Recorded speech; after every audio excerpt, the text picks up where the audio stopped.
Hello friends, नमस्कार।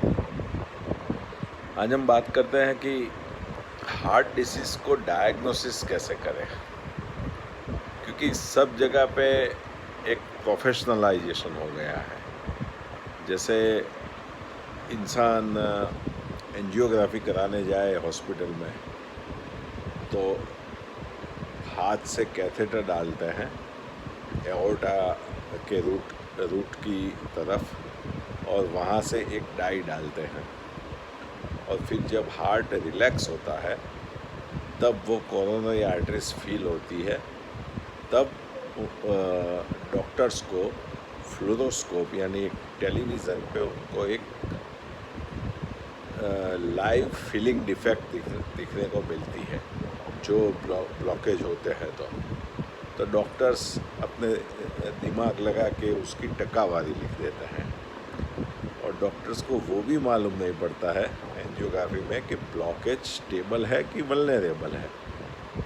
अभी 20% 30% वाला ऑयल वाला ब्लॉकेज, चर्बी वाला ब्लॉकेज जो अनस्टेबल कंडीशन में है वो कभी भी फट सकता है, जो एंजियोग्राफी में दिखता भी नहीं है और हार्ट अटैक आके पूरी नली को 100% ब्लॉक कर देता है। तो एंजियोग्राफी कोई ऑथेंटिक टेस्ट नहीं है।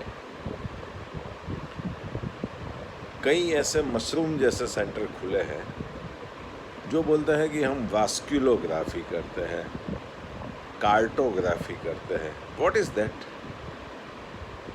आपके छाती पे 4-5 इलेक्ट्रोड्स लगा के आपका ब्लड फ्लो मेज़र करना, हृदय में स्ट्रोक वॉल्यूम मेज़र करना, cardiac output, peripheral resistance measure करते हैं और फिर बताते हैं कि आपको इतना % डेफिसिट है, माइल्ड है, मॉडरेट है, सीवियर डेफिसिट है, कौन से भाग में डेफिसिट है, वो तैयार पिक्चर आता है और उनके हिसाब से वो मैनिपुलेट करके आपको कम लोई पहुंचता है ऐसा बताते हैं और फिर उनके वहाँ आप ट्रीटमेंट लो।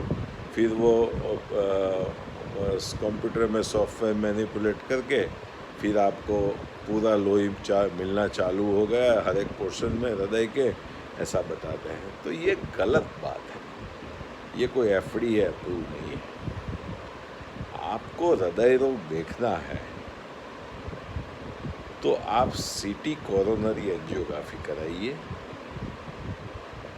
अथवा आपको हॉस्पिटल में एंजियोग्राफी कराना है कैथेटर वाली, नली वाली, तो आप अल्ट्रासाउंड कैथेटर के टिप पे लगा हो अल्ट्रासाउंड वाली एंजियोग्राफी कराइए तो आपको सटीक रिजल्ट मिल सकता है।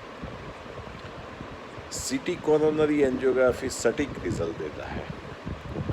दूसरा, हृदय की तंदुरुस्ती जानना है तो echocardiography, 2D echocardiography is a best tool to diagnose the condition of the heart and movement of the vessels and movement of the both ventricles and कोई अंदर हृदय के अंदर क्लॉट नहीं है, हृदय का पंपिंग कितना है, कोई वाल की बीमारी नहीं है, वो सब मालूम सटीक तरीके से होता है। और दूसरा एक परफेक्ट टेस्ट है ब्लड टेस्ट। पूरे हार्ट में ब्लड घूमता है। जब हृदय डायस्टोली में होता है तो हृदय में कोरोनरी आर्टरी से ब्लड आता है ऑक्सीजन वाला। तो ब्लड में खराब चर्बी, अच्छी चर्बी, triglyceride, bad cholesterol, inflammatory markers, homocysteine,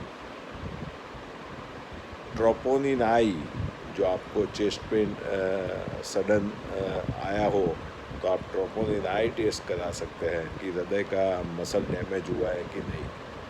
कभी कभी इन्फेक्शन से या हार्ट फेलियर में ट्रोपोनिन आई डैमेज हो जाता है।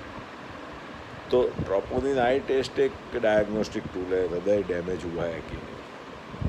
फिर एंटी-प्रोबीएनपी, आपका हृदय का पंपिंग कितना पावरफुल है, आपका हृदय वीक तो नहीं पड़ गया, उसका भी टेस्ट ब्लड में आता है, ब्लड से मालूम पड़ जाता है। अल्ट्रा सेंसिटिव हाई HSCRP जो आपका ब्लॉकेज है उसमें सूजन है कि नहीं वो बताता है। Vitamin B12, D3, kidney function test, liver function test, वो सब आपको कराना चाहिए। डायबिटीज़ 3 महीने का, फास्टिंग, हीमोग्लोबिन, CBC, इन्फेक्शन को रूल आउट करने के लिए वो सब कराना पड़ता है। उससे आपको मालूम पड़ेगा कि आपका हृदय में कितने ब्लॉकेज हो सकते हैं, कितने %। क्योंकि हृदय की आर्टरी 4 मिलीमीटर की होती है और फ्लेक्सिबल होती है। वो कोई PVC पाइप या सीमेंट पाइप की तरह कठिन नहीं होती है, वो फ्लेक्सिबल होती है। हृदय जब रिलैक्स होता है तब हृदय में ब्लड मसल को कोरोनरी आर्टरी द्वारा मिलता है। अदरवाइज हृदय कॉन्टैक्ट होता है तो एओर्टा से पूरे बॉडी को ऑक्सीजन वाला ब्लड फेंकता है। तो पूरा बॉडी को ऑक्सीजन वाला ब्लड हृदय जब संकोचन में होता है तब होता है, और हृदय को खुद को ब्लड जब हृदय विसंकोचन में होता है तब मिलता है। अब हृदय में आप एंजियोग्राफी रूटीन कराने जाओगे, कैथेटर हाथ से या पैर से डालोगे, एओर्टा तक ले जाओगे, तो हृदय की जो नलियां हैं वो उसका एंडोथेलियम बहुत सेंसिटिव होता है, पतला लेयर जो हृदय की जान है। अब उसको कैथेटर डालोगे तो वो डैमेज होता चला जाएगा। उसमें platelets, LDL cholesterol, bad cholesterol, triglyceride, white blood cells, inflammatory cells, monocytes, वो मैक्रोफेज में कन्वर्ट होकर फॉर्म सेल बनते हैं।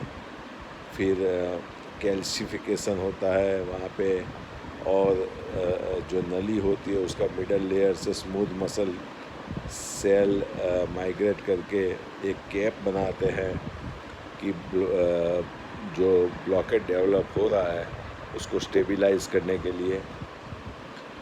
तो जब ब्लॉकेज रप्चर होता है और पूरी आर्टरी ब्लड से क्लॉट हो जाती है तब हार्ट अटैक आता है।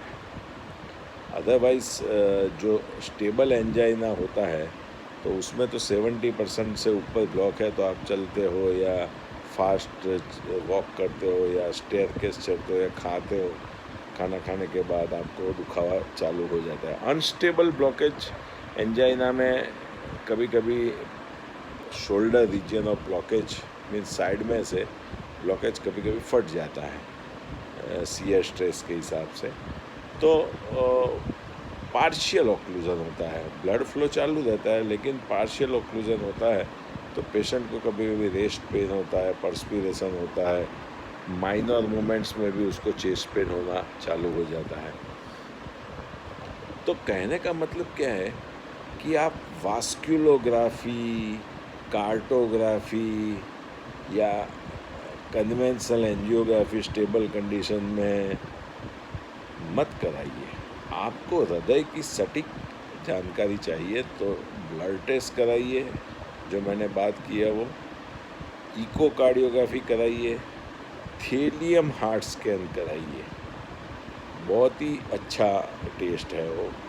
पूरा हृदय में कहाँ कहाँ ब्लड पहुँचता नहीं है वो मालूम पड़ता है। PET स्कैन आता है, वो भी FDA अप्रूव है, वो करा सकते हैं, लेकिन वो बहुत कॉस्टली टेस्ट होता है। लेकिन thallium heart scan, echocardiography, TMT, blood test वो आपके मेन टूल है, और CT कोरोनरी एंजियोग्राफी, ये सब आपके मेन टूल है हृदय रोग को डायग्नोसिस करने के लिए। वरना हॉस्पिटल में तो आपको परसेंटेज दिखा के, एक तो एंडोथेलियम डैमेज होता है और फिर परसेंटेज दिखा के, क्योंकि वो डॉक्टर का माइंड होता है, आपको स्टेंटिंग में ले जाएंगे या आपको फिर बाईपास में ले जाएंगे। वास्कुलोग्राफी और कार्टोग्राफी का तो कोई इम्पोर्टेंस ही नहीं है। जो लोग करते हैं उनको वो बहुत गलत काम करते हैं, पेशेंट को मिसगाइड करते हैं। तो मैंने बोला है कि आप ब्लड टेस्ट कराइए, थोड़ी इको कराइए, CT कोरोनरी एंजियोग्राफी कराइए, उससे आगे थेलियम हार्ट स्कैन कराइए। वो हृदय के सटीक टेस्ट है, उससे आपको सब मालूम पड़ जाएगा हृदय की कंडीशन। नमस्कार।